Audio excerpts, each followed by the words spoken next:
শিক্ষার্থীরা আসসালামু আলাইকুম। একাদশ শ্রেণীর শিক্ষার্থীরা math second paper exercise 5.1 lecture 2 দ্বিপদী উপপাদ্য। তো শিক্ষার্থীরা আগের দিন আমরা দ্বিপদী উপপাদ্য লিখেছিলাম, তোমাদেরকে একটু দেখিয়ে আসি দ্বিপদী উপপাদ্য আমরা কি লিখেছিলাম আগের দিনেরটা। সবাই একটু খেয়াল করো। সবাই দেখতে পাচ্ছ এটা আগের দিনের ক্লাস ছিল।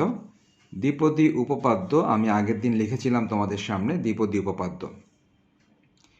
পরবর্তীতে আমরা কি করেছিলাম, NC0, NC1, NC2 এগুলোর মান কীরকম হবে সেই সম্পর্কে আমরা আলোচনা করেছিলাম।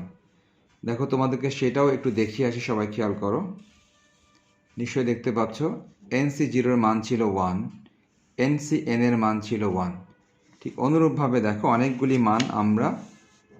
অনেকগুলি মান তোমাদেরকে দেখিয়েছিলাম। তো এখন আগের দিনে লিখে দেয়া ওই দ্বিপদী উপপাদ্যটা, ওইটার মধ্যে আমরা দুইটা মান আপাতত বসাবো। সবাই খেয়াল করো যে কোন দুইটা মান ওই উপপাদ্যের মধ্যে বসাবো। সবাই দেখো, এটা ছিল আমাদের দ্বিপদী উপপাদ্য। তোমরা দেখতে পাচ্ছ এটা দ্বিপদী উপপাদ্য।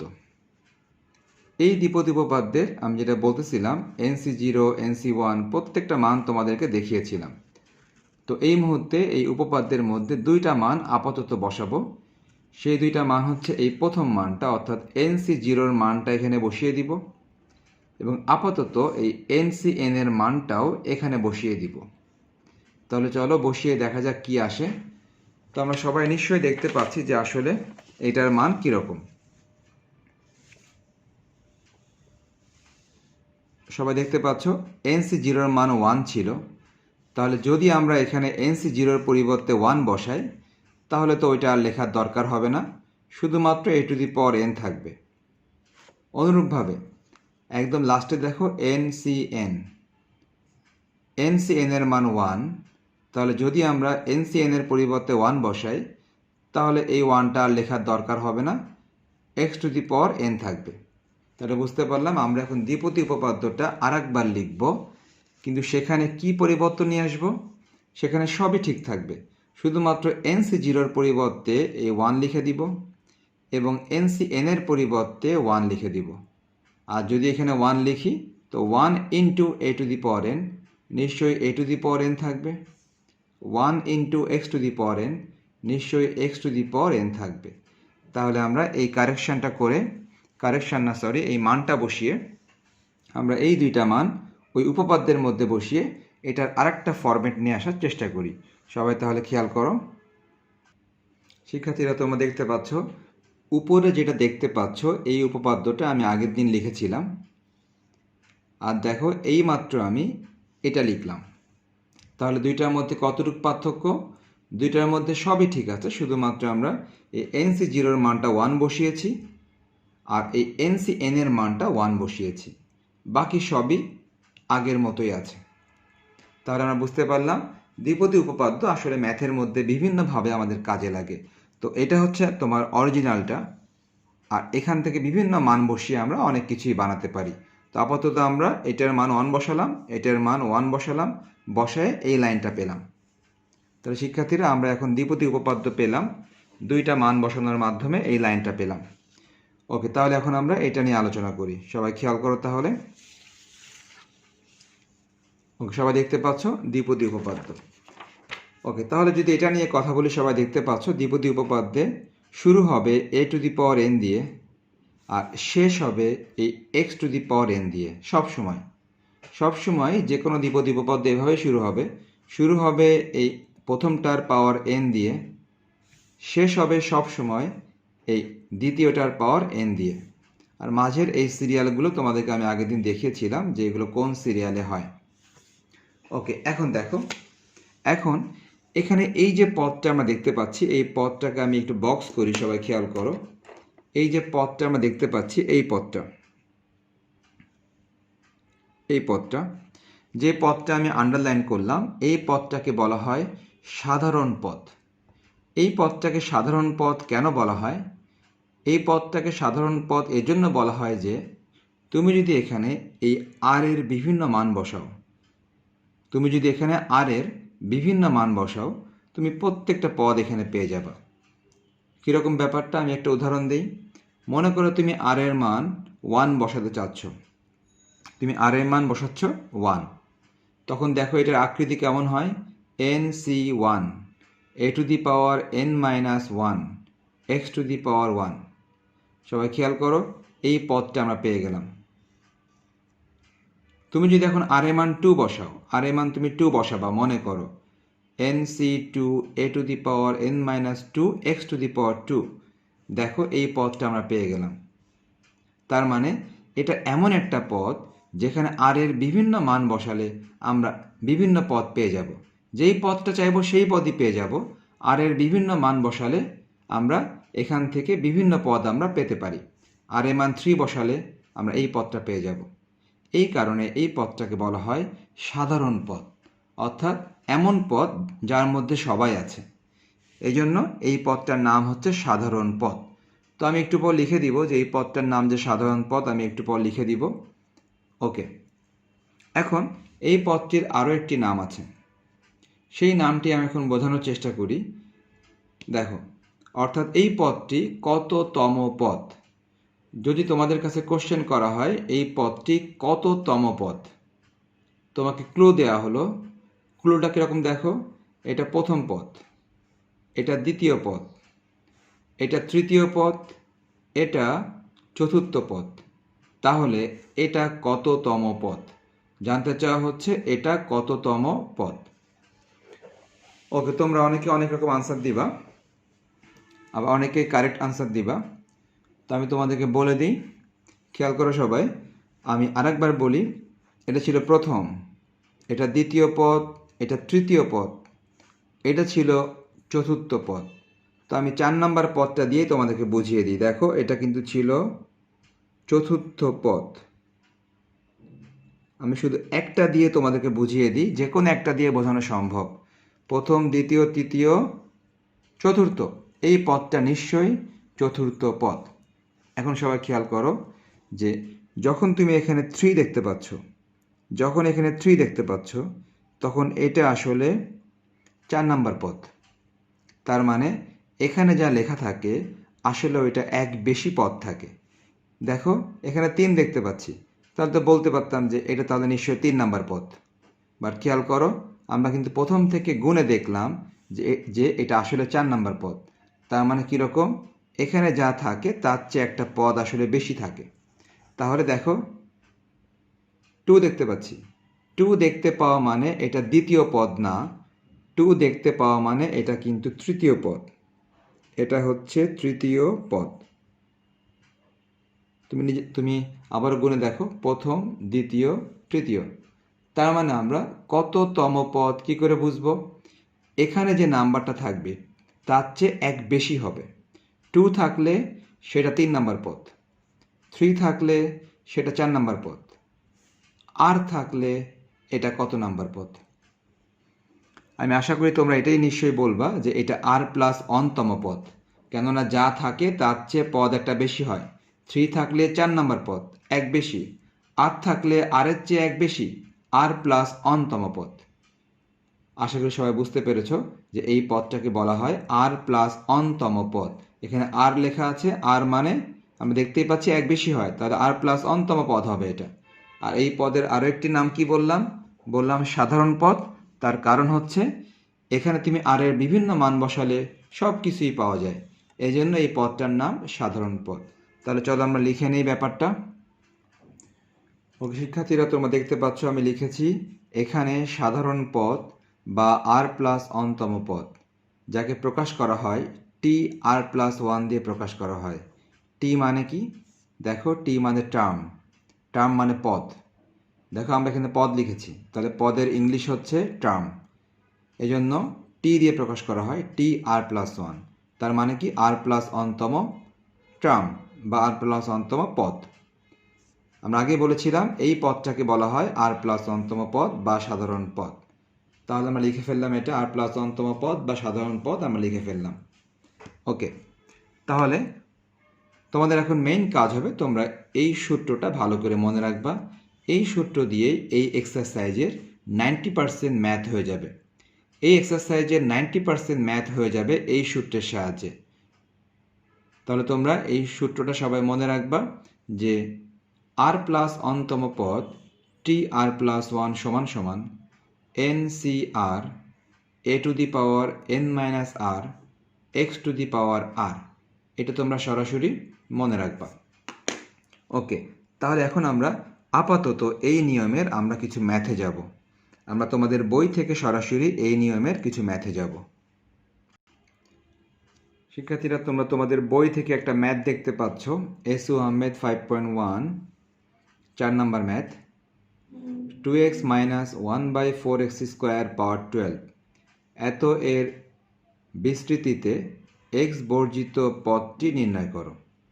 এখন তোমাদের প্রথমে বোঝা দরকার যে আসলে তারা কি চেয়েছে তোমার কাছে, এরপরে আমরা ম্যাথের সিস্টেমটা দেখব। ওকে, প্রথমে আমরা বুঝে নিই যে এটাকে বিস্তার কিভাবে করে। বলা হচ্ছে এত এর বিস্তৃতিতে, তাহলে এটাকে বিস্তার কিভাবে করে। দেখো, এটাকে বিস্তার নিশ্চয়ই এভাবে করে দ্বিপদী উপপাদ্যের সাহায্যে। এই যে এই দ্বিপদী উপপাদ্যের সাহায্যে যে কোনো কিছুর বিস্তার করা সম্ভব, যে কোনো কিছুর বিস্তার করা সম্ভব দ্বিপদী উপপাদ্যের সাহায্যে। তাহলে এই দ্বিপদী উপপাদ্যের সাহায্যে এটাকে বিস্তার করা সম্ভব। এখন প্রশ্ন হচ্ছে, যদি আমি বিস্তার করি, ওই বিস্তার করলে মোট কতগুলি পদ পাওয়া যাবে। দেখো, এখানে পাওয়ার দেওয়া আছে 12, মোট কতগুলি পদ পাওয়া যাবে। তোমাদেরকে একটা উদাহরণ দিয়ে দেখায়, সবাই খেয়াল করো। দেখো, এটা ছিল সেই আগের দিনের ক্লাস। সবাই দেখো, যখন পাওয়ারটা 2 থাকে তখন সবাই দেখো যে পদ সংখ্যা 1টা 2টা 3টা, তার মানে পাওয়ার যা থাকে পদ সংখ্যা 1 বেশি থাকে। সবাই আবারও খেয়াল করো, দেখো পাওয়ার 3, পাওয়ার দেখতে পাচ্ছি 3, দেখো পদ সংখ্যা একটা বেশি আছে কিনা, 1 2 3 4, তার মানে সব সময়ের জন্য পাওয়ার যা থাকে পদ সংখ্যা একটা বেশি থাকে। তাহলে এই মুহূর্তে দেখতে পাচ্ছি আমরা পাওয়ার 12। সুতরাং যদি এটাকে বিস্তার করা হয় দ্বিপদী উপপাদ্যের সাহায্যে, তাহলে কতগুলি পদ পাওয়া যাবে। পদ পাওয়া যাবে 13টি। পাওয়ার যা থাকবে তার চেয়ে একটা বেশি পাওয়া যায়। তাহলে পাওয়ার যেহেতু 12, এটাকে বিস্তার করলে এখানে পদ পাওয়া যাবে মোট 13টি পদ পাওয়া যাবে। এই যে এরকম 13টি পদ পাওয়া যাবে। আচ্ছা, ওই 13টি পদের মধ্যে একটা পদ এরকম পাওয়া যাবে যেটা কিনা x বর্জিত। তারা আমাদেরকে ওই পদটাই নির্ণয় করতে বলেছে যে তুমি এটাকে বিস্তার করলে তুমি তো অবশ্যই 13টি পদ পাবা। ওই 13টি পদের মধ্যে কোন পদটি x বর্জিত, অর্থাৎ x থাকবে না, ওই পদটি আমাকে নির্ণয় করে দেখাও। এখন দেখো, x বর্জিত কথাটার অর্থ কি। x বর্জিত পদ, এই কথাটার অর্থ আমি একটু আগেই বললাম, যেখানে x থাকবে না। ওকে, এখন দেখো যে x কখন থাকে না। x এর পাওয়ার যদি x এর পাওয়ার 0 হয়, যদি x এর পাওয়ার 0 হয়, আমরা জানি কোনো কিছুর পাওয়ার যদি 0 হয় তাহলে 1 হয়ে যায়। কোনো কিছুর পাওয়ার যদি 0 হয় ওটা কিন্তু 1 হয়ে যায়। তার মানে x বর্জিত পদ মানে অ্যাকচুয়ালি x টু দি পাওয়ার 0কে বোঝাচ্ছে। কেননা একমাত্র x এর পাওয়ার 0 হলে x থাকে না, দেখো 1 থাকে, x কিন্তু নাই। কিন্তু খেয়াল করো, অন্য দিয়ে একটা উদাহরণ দিয়ে দেখো। মনে করো তুমি লিখে দিলা x টু দি পাওয়ার -1 লিখলাম। x টু দি পাওয়ার -1 মানে কি, নিশ্চয়ই 1/x। দেখো x কিন্তু আছে, x কিন্তু যাচ্ছে না। তার মানে তুমি x এর পাওয়ার যতই দাও না কেন x কিন্তু থাকবেই। শুধুমাত্র x কখন থাকবে না, যখন তুমি দেখবা x এর পাওয়ার 0, তখনই কেবলমাত্র x থাকে না। তাহলে সবাই বুঝতে পেরেছো, x বর্জিত পদ অ্যাকচুয়ালি x টু দি পাওয়ার 0কে বোঝায়। হ্যাঁ, এগুলোকে কিন্তু বোঝায় না। x এর পাওয়ার তুমি যদি অন্য কিছু দাও, x এর পাওয়ার তুমি যদি অন্য কিছু দাও তাহলে কিন্তু x থেকে যায়। শুধুমাত্র x এর পাওয়ার 0 থাকলে xটা থাকে না। তাহলে x বর্জিত পদ মানেই হচ্ছে x এর পাওয়ার 0। সো আমাদেরকে এখন খুঁজে বের করতে হবে যে এইটাকে বিস্তার করলে কোথায় x বর্জিত পদ থাকবে, অর্থাৎ কোথায় x টু দি পাওয়ার 0 থাকবে। ওকে, তাহলে এখন শুরু করতে হবে। তো শুরু করার জন্য এটা কোনো ভালো উপায় না, এটা কোনো ভালো উপায় না যে তুমি এটাকে সরাসরি বিস্তার করে দিয়ে 13টা পদ বানাই ফেলবা। অর্থাৎ পাওয়ার যেহেতু 12, যদি আমি দ্বিপদী উপপাদ্যের সাহায্যে বিস্তার করে দিই এই সূত্রের সাহায্যে, তখন এখানে পদ আসবে মোট 13টা। তো ওই তেরোটা পদই বের করে খুঁজে বের করা যে কোথায় এক্স বর্জিত আছে, ওইটা কোনো ভালো সিস্টেম না। আমাদের ভালো সিস্টেম হচ্ছে যে সাধারণ পদকে ব্যবহার করা। তার কারণ আমরা প্রথমে বলেছিলাম সাধারণ পদ এমন একটি পদ যেখানে সবাই থাকে, তুমি যাকে খুঁজবা তাকে তুমি এখানেই পাবা। সাধারণ পদ এমন একটি পদ তুমি যেই পদই চাও না কেন সবই তুমি এখানে পেয়ে যাবা। তাহলে এই কারণে আমরা এখন এই সাধারণ পদটা বের করার চেষ্টা করব সর্বপ্রথমে, তারপর দেখবা ম্যাথটা খুব সহজেই হয়ে যাবে। সো প্রথম কাজ হবে সাধারণ পদটা বের করা, কেননা এটা পাওয়া মানে সব কিছু পাওয়া। তাহলে আমরা এখন এই ম্যাথের জন্য সাধারণ পদটা বের করি। ওকে, দেখো তাহলে আমরা প্রথমে লিখে নিলাম দেওয়া আছে এটা আমাদের দেওয়া আছে, আমরা লিখে নিলাম দেওয়া আছে এটা। নেক্সট, প্রদত্ত বিস্তৃতিতে অর্থাৎ এই বিস্তৃতিতে r প্লাস অনতম পদ tr+1। আমি একটু আগেই বললাম যে আমরা সাধারণ পদ বা r প্লাস অনতম পদটা আগে বের করে নিব, তাহলে আমরা সব কিছুই পেয়ে যাব। তাহলে সাধারণ পদ বা r প্লাস অনতম পদ, r প্লাস অনতম পদ যাকে প্রকাশ করা হয় tr+1 দিয়ে। এখন আমরা এইটার জন্য r প্লাস অনতম পদটা কত হবে, তো এটা বোঝার জন্য সবাই দেখো এই যে আমি পাশে কিন্তু আগেরটা লিখে রেখেছি। দেখো এটা কিন্তু তোমাদের বোঝানোর জন্য আমি আগেরটা পাশে লিখে রেখেছি, অর্থাৎ যেটা আমরা একটু আগে পড়ে এসেছি। a plus x whole to the power n এর বিস্তৃতিতে r প্লাস অনতম পদ tr+1 তোমরা একটু আগে মুখস্থ করেছিলা, NCR a to the power n minus r x to the power r। এটা কার জন্য? এটা নিশ্চয়ই এই a plus x whole to the power n এর জন্য। a plus x whole to the power n এর জন্য r প্লাস অনতম পদ হচ্ছে এটা। তো এই কথাটাই তোমাদের বোঝানোর জন্য আমি পাশে আর একবার লিখে রেখেছি যে এত এর জন্য r প্লাস অনতম পদ হচ্ছে এটা। তাহলে এত এর জন্য কত হবে? এত এর জন্য যদি এটা হয় তাহলে এইটার জন্য কত হবে? এখন তুমি কম্পেয়ার করবা। তাহলে তুমি কম্পেয়ার কীভাবে করবা দেখো। প্রথম কথা আমি 1/1 দেখাই। দেখো প্রথমে লেখা আছে NCR হবে। ওকে, n কী জিনিস দেখো, n নিশ্চয়ই পাওয়ারটাকে নিশ্চয়ই n বলা হয়, পাওয়ারটা হচ্ছে n। তাহলে তুমি এই ম্যাথের মধ্যে দেখো যে n কত, দেখো n নিশ্চয়ই এই 12। তাহলে ম্যাথের মধ্যে যে পাওয়ারটা থাকবে ওই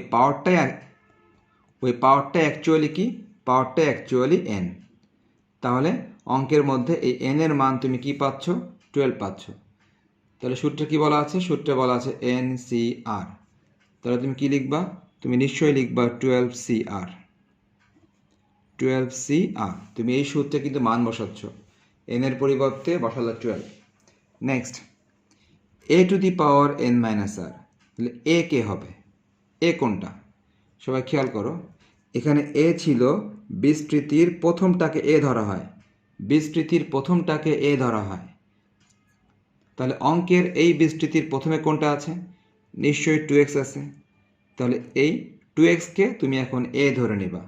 তাহলে কী হবে দেখো, লেখা ছিল a টু দি পাওয়ার, তার মানে 2x টু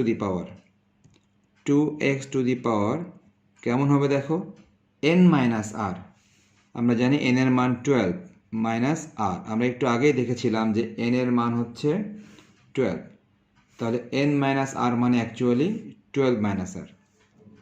এবার দেখো finally x to the power r হওয়ার কথা, তো x কোনটা? x সবাই খেয়াল করো, নিশ্চয়ই এটা হচ্ছে x, অর্থাৎ বিস্তৃতির দ্বিতীয়টাতে যেটা আছে ওইটাই হচ্ছে x। তাহলে অঙ্কের বিস্তৃতির দ্বিতীয়টাতে কোনটা আছে? অঙ্কের বিস্তৃতির দেখো সবাই দ্বিতীয়টাতে কি আছে? 1/4x²।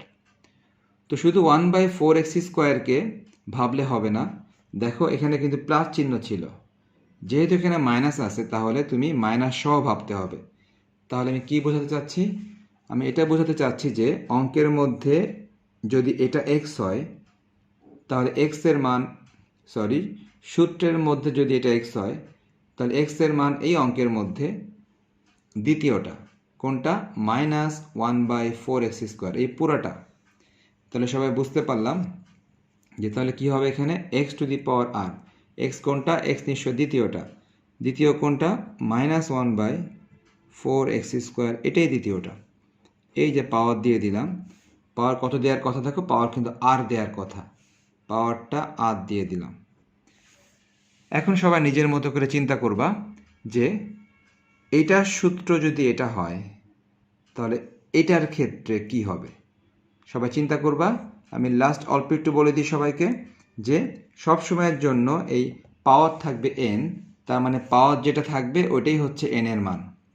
নেক্সট, a কোনটা আর x কোনটা, a হচ্ছে প্রথমটা আর x হচ্ছে পরেরটা, তার মানে প্রথমে যেটা থাকবে তুমি ওইটাকে a ভাববা, পরে যেটা থাকবে চিহ্ন সহ, অবশ্যই চিহ্ন সহ, মাইনাস থাকলে মাইনাস সহ,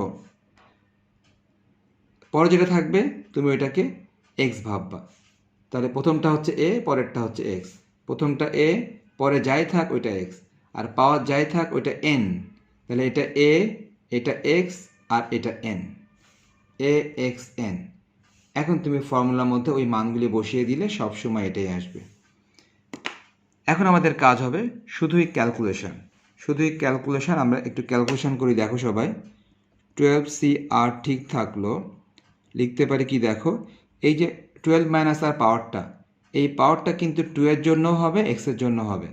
তাহলে আমরা একটু ভেঙে দিই, কি লিখতে পারি, 2 এর পাওয়ার লিখতে পারি 12 মাইনাস আর, 2 এর পাওয়ার 12 মাইনাস আর। আবারও দেখো x এর পাওয়ার লিখতে পারি 12 মাইনাস আর। আশা করি বুঝতে পেরেছো যে পাওয়ার কিন্তু ভেঙে দেয়া যায়। হ্যাঁ, যেহেতু 2x এর সাথে হোল পাওয়ার লেখা আছে 12 মাইনাস আর, তার মানে এই 2 এর পাওয়ারও হবে 12 মাইনাস আর, আবার x এর পাওয়ারও হবে 12 মাইনাস আর, দুইটারই পাওয়ার 12 মাইনাস আর, ভেঙে দিলাম। নেক্সট, আমি একটু আগেই বললাম পাওয়ার কিন্তু সব সময় ভাঙতে হয়, তাহলে সব সময় পাওয়ার কিন্তু হোল পাওয়ার থাকলে ওই পাওয়ারটা কিন্তু সবার জন্য হয়। তাহলে খেয়াল করো, এই মুহূর্তে এখানে -1 দেখতে পাচ্ছি, -1 এর পাওয়ার আর লিখতে পারি, এই যে উপরে লিখতে পারি, -1 এর পাওয়ার আর লিখতে পারি উপরে। দেখো নিচে, দেখো নিচে এই যে 4 এর পাওয়ার, নিচে 4 এর পাওয়ার লিখতে পারি আর, নিচে 4 এর পাওয়ার আর। অ্যান্ড দেখো ফাইনালি এক্স স্কোয়ারের পাওয়ার, এই যে এক্স স্কোয়ারের পাওয়ার কিন্তু আর, যেহেতু নিচে এই এক্স স্কোয়ারের পাওয়ার যেহেতু আর, তো এখানে একটা ব্যাপার হচ্ছে, লিখতে পারি কি এক্স স্কোয়ারের পাওয়ার লিখতে পারি আর। তাহলে একটু আগে যে কথাটা বললাম ওইটা আবার খেয়াল করো, সবাই খেয়াল রাখবা, যখন কোনো কিছুর হোল পাওয়ার থাকে তখন ওই পাওয়ারটা কিন্তু সবার জন্যই হবে। হ্যাঁ, কেউ বাদ যাবে না, যেহেতু এটার হোল পাওয়ার দেওয়া আছে আর, এটা সবার জন্যই হবে, অর্থাৎ -1 এর পাওয়ার আর হবে, নিচে 4 এর পাওয়ার আর হবে, অ্যান্ড ফাইনালি এক্স স্কোয়ারের পাওয়ারও আর হবে, সবার সাথে পাওয়ারটা যাবে। ওকে, এখন তাহলে আমরা যদি ক্যালকুলেশনের বাকি অংশে যাই, সবাই খেয়াল করো, প্রথমে 12c আর ঠিক থাকলো, next 2 to the power 12 minus r, এটাও ঠিক থাকলো, x to the power 12 minus r, এটাও ঠিক থাকলো, এতটুকু কিন্তু সবই ঠিক আছে। -1 হোল টু দি পাওয়ার আর, এটাও ঠিক থাকলো। এখনো পর্যন্ত আগের লাইনের সাথে এই লাইনের কোনো পরিবর্তন নাই, আগের লাইনে যা ছিল এটাতেও ঠিক তাই লেখা হয়েছে। ওকে, এখন যেটা করতে হবে সেটা হচ্ছে, এই যে 4 টু দি পাওয়ার আর দেখতে পাচ্ছি, 4 টু দি পাওয়ার আর, এটাকে কে লেখা যায় অ্যাকচুয়ালি 2 টু দি পাওয়ার 2 আর লেখা যায়। কি বললাম, 4 টু দি পাওয়ার আর, এটাকে ভাঙলে লেখা যায় 2 টু দি পাওয়ার 2 আর লেখা যায়। কিভাবে লেখা যায় একটু খেয়াল করো, এই যে 4 টু দি পাওয়ার, এই যে 4 টু দি পাওয়ার আর, ভালো কথা, 4 টু দি পাওয়ার আর মানে কি, 4কে নিশ্চয়ই ভেঙে লেখা যায় 2 স্কোয়ার। দেখো 4কে ভেঙে লেখা যায় 2 স্কোয়ার, আর পাওয়ার কিন্তু আরই ছিল, তার মানে ব্যাপারটা কীরকম হলো, যে 4 টু দি পাওয়ার আর, তো 4কে ভেঙে লেখা যায় 2 স্কোয়ার, আর পাওয়ার তো আরই ছিল। আমরা জানি এই পাওয়ারে কিন্তু গুণ হয়, এই পাওয়ার 2 আর এই পাওয়ার আর গুণ হবে, তার মানে কী হবে, 2 টু দি পাওয়ার 2 আর হবে, এটার সাথে এটা সরাসরি গুণ হবে 2 আর। তারা আমরা বলতেই পারি যে 4 টু দি পাওয়ার আর, এটাকে ভাঙলে হয় 2 to the power 2 R. Next দেখো সবাই পরেরটা কি হয়, এক্স টু দি পাওয়ার কত হয়, দেখো এটা 2, এটা আর, এই পাওয়ারে গুণ হয়, এই যে এই পাওয়ারে গুণ হয়, তাহলে 2 ইন্টু আর, এটাও 2 আর হয়। 2 ইন্টু আর 2r গুণ হয় এটা। ওকে, তাহলে আমরা কিন্তু শুধুই ক্যালকুলেশন করতেছি, ক্যালকুলেশনগুলো সবই হচ্ছে সূচকের নিয়ম। হ্যাঁ, আমরা ছোটোবেলায় পড়েছিলাম, হ্যাঁ, সূচক, এগুলো হচ্ছে সেই সূচক ছাড়া আর কিছুই না, শুধুই সূচক। নেক্সট আমরা যদি এখন ক্যালকুলেশনের বাকি অংশে যাই, খেয়াল করো সবাই, 12CR ঠিকই থাকলো। তারপর কি করব দেখো, এখন আমরা একটু গুছিয়ে লিখব। কিভাবে গুছিয়ে লিখব ভালো করে খেয়াল করতে হবে সবাইকে। আমরা 2 এর নিচে 2কে নিয়ে আসি। দেখো 2 to the power 12 minus r, এটার নিচে নিয়ে আসি এই যে এটাকে 2 to the power 2rকে, 2 to the power 2rকে নিয়ে আসি এটার ঠিক নিচে। ওকে, নেক্সট হচ্ছে আমরা এবার এক্স সেটটাকে একসাথে করি। X to the power 12 minus r, এটার নিচে নিয়ে আসি এই যে এটাকে এক্স টু দি পাওয়ার 2rকে, এক্স টু দি পাওয়ার 2rকে নিয়ে আসি এটার ঠিক নিচে। আর কোনটা বাকি থাকে? -1 হোল টু দি পাওয়ার আর বাকি থাকে। একটু খেয়াল করলে দেখতে পারবা যে আসলে আমরা এখানে নতুন কিছুই লিখিনি, শুধুই গুছিয়ে লিখেছি। কীরকম? এটার সাথে গুছিয়ে লিখেছি নিচের এটা, এক্সের এই মানটার সাথে গুছিয়ে লিখেছি নিচের এক্সের এই মানটা। তাহলে কোনটা বাকি থাকে দেখো, সবই কিন্তু হয়ে গেল। এটা হয়ে গেল, এটা হয়ে গেল, বাকি থাকলো শুধু এই -1 হোল টু দি পাওয়ার আর, এটা পাশে রেখে দিলাম। এরকম গুছিয়ে আমরা কেন লিখলাম? আমরা জানি যে সূচকের নিয়ম অনুসারে ভাগের সময় পাওয়ার পর বিয়োগ হয়। কীরকম ব্যাপারটা? 2 টু দি পাওয়ার, সবাই খেয়াল করো, উপরেও দেখো বেজ হচ্ছে 2, নিচেও দেখো একই বেজ 2। যদি কখনো একই বেজ থাকে বা ভিত্তি থাকে তখন ভাগের সময় তাদের পাওয়ার পর বিয়োগ হয়ে যায়। আমরা জানি সূচকের এই নিয়মগুলো, আশা করি সবাই জানি যে একই যদি বেজ থাকে, যে এরও ভিত্তি 2, এরও ভিত্তি 2, যদি একই ভিত্তি থাকে তখন ভাগের ক্ষেত্রে পাওয়ার পর বিয়োগ হয়ে যায়। তাহলে আমরা এখন কী করতে পারি? উপরে পাওয়ার ছিল 12 মাইনাস আর, দেখো নিচে দেখো 2r লেখা আছে, এই 2r উপরে চলে গেলে -2r হয়ে যাবে, ভাগের সময় পাওয়ার পর বিয়োগ হয়ে যায়। আবারও খেয়াল করো সবাই, উপরে দেখো ভিত্তি হচ্ছে এক্স, নিচেও দেখো ভিত্তি এক্স। যদি একই ভিত্তি হয় বা যদি একই বেজ হয় তখন ভাগের সময় পাওয়ার পর বিয়োগ হয়। তাহলে দেখো উপরের পাওয়ার 12 মাইনাস আর, এর সাথে বিয়োগ হবে নিচের পাওয়ার। উপরে পাওয়ার ছিল 12 মাইনাস আর, এর সাথে বিয়োগ হবে নিচের পাওয়ার, এই যে 2r বিয়োগ হয়ে গেল, ভাগের সময় বিয়োগ হয়। পাশেরটা যা ছিল তা থাকলো। ওকে, আশা করি সবাই বুঝতে পারলাম, সবই কিন্তু সূচকের নিয়ম, ভাগের সময় পাওয়ার পর বিয়োগ হয়ে যায় যদি একই বেস থাকে তখন। ওকে, এখন আমরা আবারও যোগ বিয়োগ কন্টিনিউ করি। দেখো এটা 12CR যোগ বিয়োগ করলে 2 টু দি পাওয়ার কত পাওয়া যাচ্ছে? 12 মাইনাস 3r পাওয়া যাচ্ছে। এক্স টু দি পাওয়ার যোগ বিয়োগ করলে কত পাওয়া যায়? এক্স টু দি পাওয়ারও 12 মাইনাস 3r পাওয়া যাচ্ছে। আর লাস্টে -1 হোল টু দি পাওয়ার আর, লাস্টে হচ্ছে -1 হোল টু দি পাওয়ার আর। তো ঠিক আছে, আমরা মোটামুটি কিন্তু ক্যালকুলেশন করলাম। তাহলে ক্যালকুলেশন এতটুকুই থাকবে, এর বেশি কিছু আর করার দরকার নেই, যেহেতু এক্সগুলো সব একসাথে হয়ে গেছে, 2গুলো সব একসাথে হয়ে গেছে, এখন আর কিছু করার নেই। অর্থাৎ যতক্ষণ তুমি ক্যালকুলেশন করতে পারবা ততক্ষণ তুমি ক্যালকুলেশন আগাতে থাকবা। আমরা শেষ যে লাইনটা বের করলাম, এটা কার মান বের করলাম? দেখো সবাই, এটা নিশ্চয়ই বের করলাম, TR প্লাস 1 এর মানটা বের করলাম। TR প্লাস 1 এর মানটা অ্যাকচুয়ালি বের হলো। সবাই দেখো এই যে TR প্লাস 1 এর মানটা আমরা এতক্ষণ ধরে বের করলাম। এই TR প্লাস 1ই হচ্ছে এই শেষ মানটা। ওকে, তাহলে এটাই কিন্তু সেই সাধারণ পদ বা R প্লাস 1তম পদ। আমরা কি দাবি করতেছিলাম? আমরা কিন্তু দাবি করতেছিলাম যে সাধারণ পদটা যদি বের করা হয়ে যায় তাহলে আমরা এখান থেকে যা চাওয়া হোক না কেন সবই বের করতে পারবো। তাহলে এখন আমাদের কাছে কি চাওয়া হয়েছে আমরা সেটা ধরে নিব। কীরকম? দেখো সবাই, আমাদের কাছে চাওয়া হয়েছিল যে এক্স বর্জিত পদটি নির্ণয় করো। নিয়ম হচ্ছে, তোমরা যেরকম ছোটোবেলায় যেরকম ম্যাথ করতা, যে পিতা ও পুত্রের বয়স, যেটাই চাওয়া হোক না কেন তোমরা কী করতা? ধরে নিতা যে মনে করি পুত্রের বয়স এক্স। ঠিক একই রকমভাবে এই অধ্যায়ে তোমার কাছে যাই চাওয়া হোক না কেন তুমি ধরে নিবা যে ওই জিনিসটি সাধারণ পদের মধ্যে আছে। ওই জিনিসটি সাধারণ পদের মধ্যেই আছে। তোমার কাছে যাই চাওয়া হোক, এখন চাইছে এক্স বর্জিত, অন্য সময় হয়তো বা চাইবে অন্য কিছু, যাই চাক না কেন তুমি ধরে নিবা সেটা কোথায় আছে? সেটা আছে এই সাধারণ পদের মধ্যে আছে, অর্থাৎ আর প্লাস অনতম পদের মধ্যে সেটা আছে। তাহলে তোমার কাছে যাই চাওয়া হোক তুমি সেটা ধরে নিবা, মনে করি ওইটা আর প্লাস অনতম পদে আছে। তাহলে আপাতত আমরা এক্স বর্জিত পদ বের করতে চাচ্ছি, তাহলে আমরা সবাই ধরে নিব। তাহলে সবাই লিখো মনে করি, হ্যাঁ, অর্থাৎ যেটা চাওয়া হবে ধরে নিবা যে মনে করি আর প্লাস অনতম পদটি, আমরা জানি আর প্লাস অনতম পদ মানেই সাধারণ পদ, আর প্লাস অনতম পদটি এক্স বর্জিত।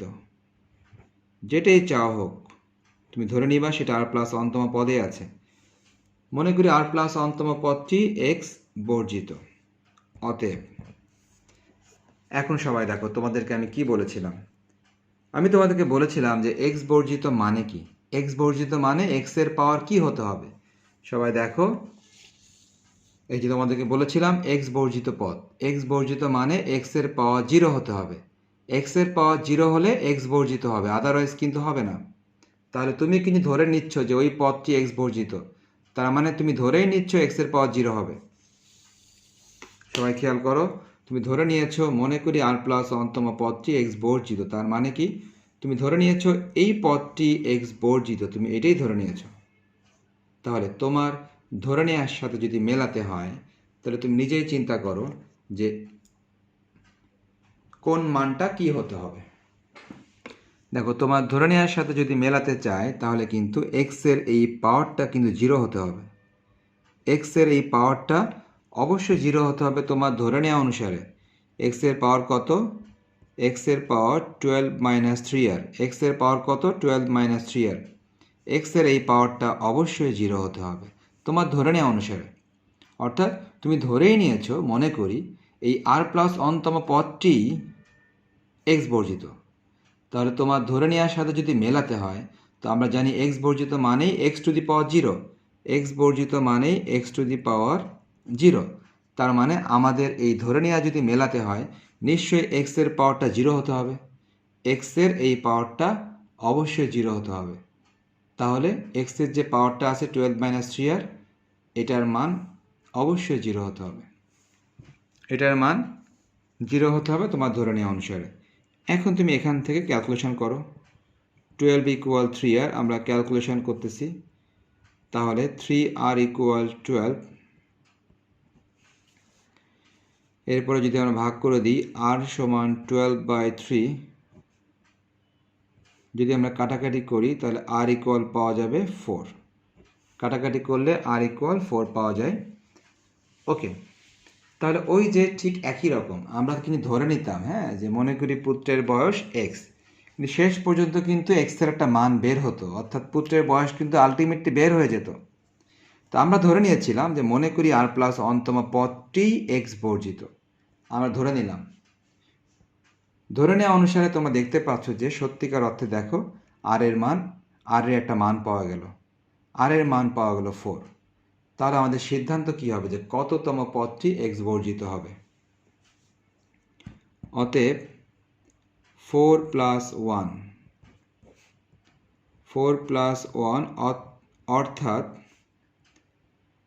5তম পদটি, 4 + 1 অর্থাৎ 5তম পদটি এক্স বর্জিত। ব্যাপারটা কীরকম হলো? ব্যাপারটা হচ্ছে আমরা তো লিখে নিয়েছিলাম যে আর প্লাস অনতম পদটি এক্স বর্জিত, তো আমরা তো আর এর মান 4 পেলাম, তাহলে 4টা এখানে বসিয়ে দিই। 4 + অনতম পদটি এক্স বর্জিত। 4 + 1 মানে কি?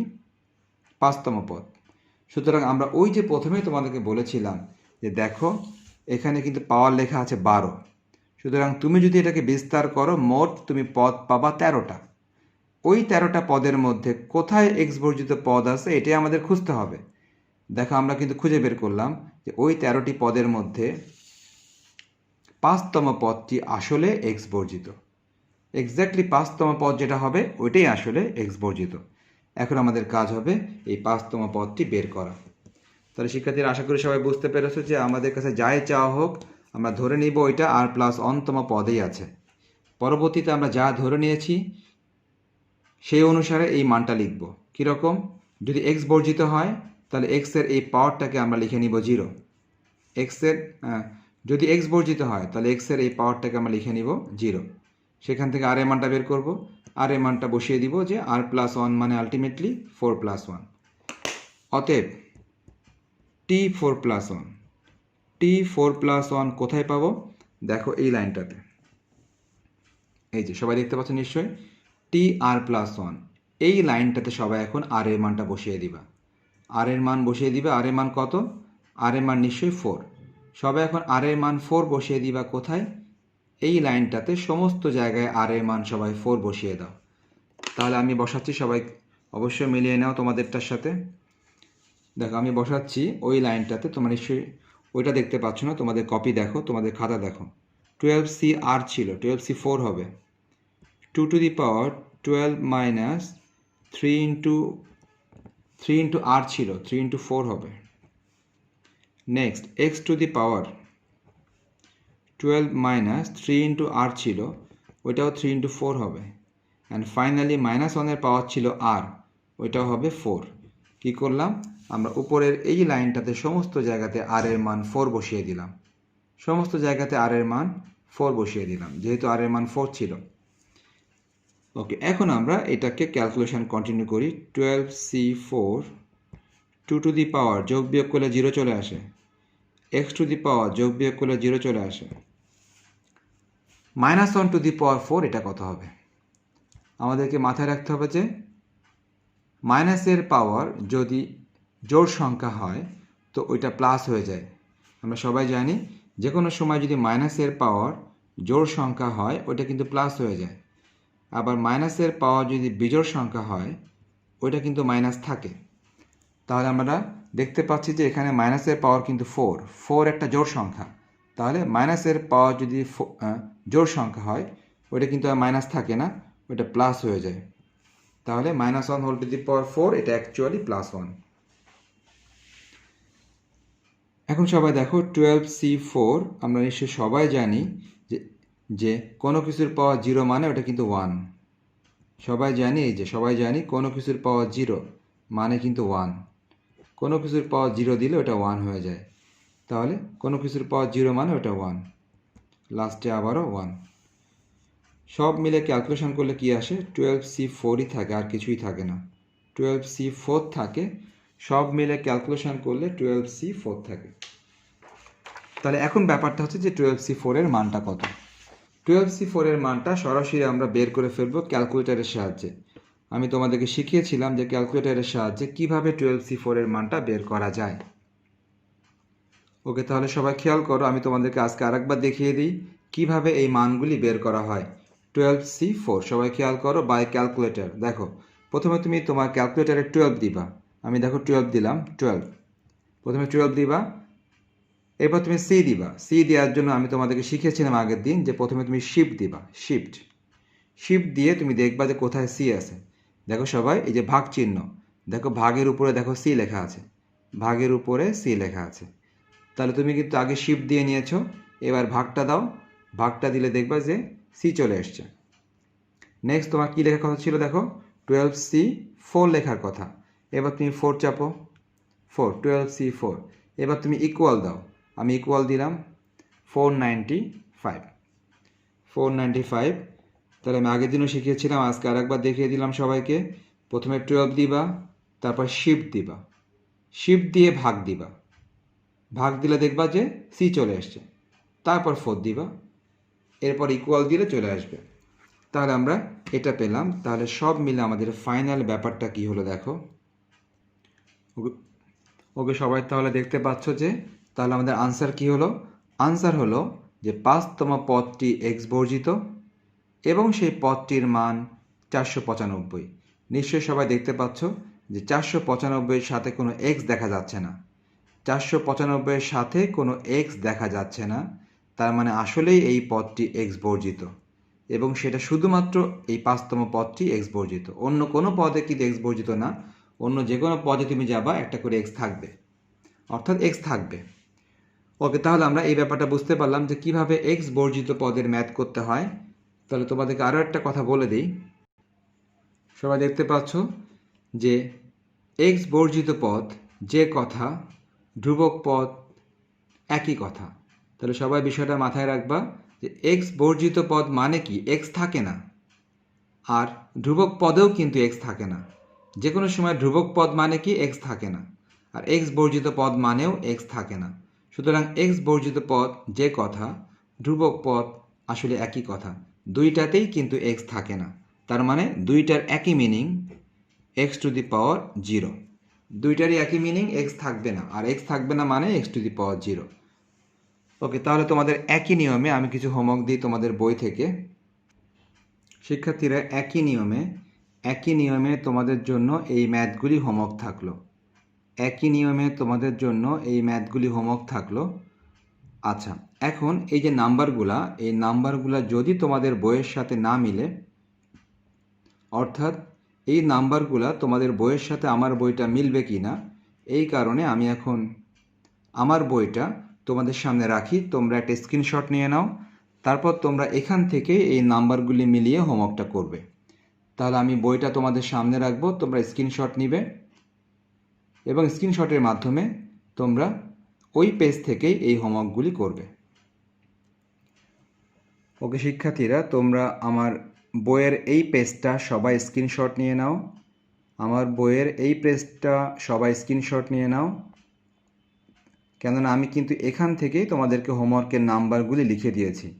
সুতরাং তোমাদের বইয়ের সাথে মিলবে কি না, এই কারণে সবাই এই পেজটা স্ক্রিনশট নিয়ে এখান থেকে সবাই হোমওয়ার্কের নাম্বারগুলি মিলিয়ে করে ফেলবে। ওকে, তাহলে আশা করি সবাই স্ক্রিনশট নিতে পেরেছো। আচ্ছা, এখন আমরা সেই নিয়মিত যা করে থাকি, আজকের ক্লাসে যা যা করলাম সব কিছুর স্ক্রিনশট দেওয়ার চেষ্টা করি। সবাই তাহলে স্ক্রিনশট নিয়ে নাও। শিক্ষার্থীরা, তোমরা এই অবস্থাতে একটা স্ক্রিনশট নিয়ে নাও। আমি যা যা করিয়েছি আমি 1 বাই 1 তোমাদের সামনে রাখতেছি, তোমরা খুব দ্রুত স্ক্রিনশট নিয়ে নিবে।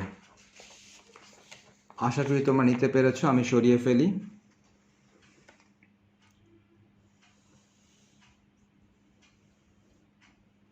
ওকে, তোমরা এই অবস্থাতে একটি স্ক্রিনশট নিয়ে নাও।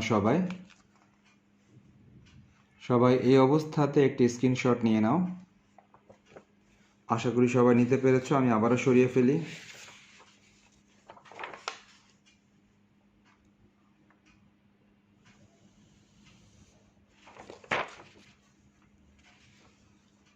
ওকে, সবাই এই অবস্থাতে, এই অবস্থাতে সবাই আরও একটি স্ক্রিনশট নিয়ে নাও।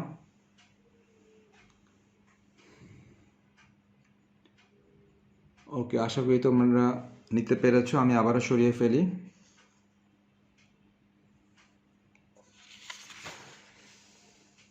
সবাই এই অবস্থাতে পরবর্তী স্ক্রিনশটটা নিয়ে নাও।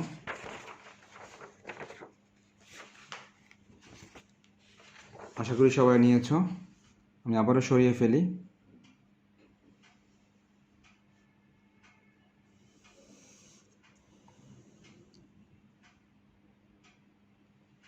ওকে, সবাই এই অবস্থাতে আরও একটি স্ক্রিনশট নাও।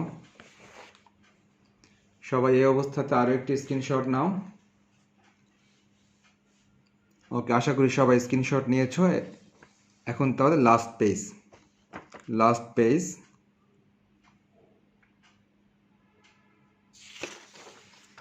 সবাই দেখতে পাচ্ছ, এটাই ছিল আমাদের লাস্ট পেজ। সবাই স্ক্রিনশট নাও। এখানে বেশ কিছু হোমওয়ার্ক দেওয়া আছে এবং আমি কিছুক্ষণ আগেই তোমাদেরকে হোমওয়ার্কটা কোন পেজ থেকে দিলাম তার স্ক্রিনশট দেওয়ার চেষ্টা করেছি। তাহলে তোমরা এই একই নিয়মে এই ম্যাথগুলি করার চেষ্টা করবে এবং হোমওয়ার্কগুলি অবশ্যই গ্রুপে সাবমিট করবে। তাহলে শিক্ষার্থীরা সবাই ভালো থেকো। আল্লাহ হাফেজ।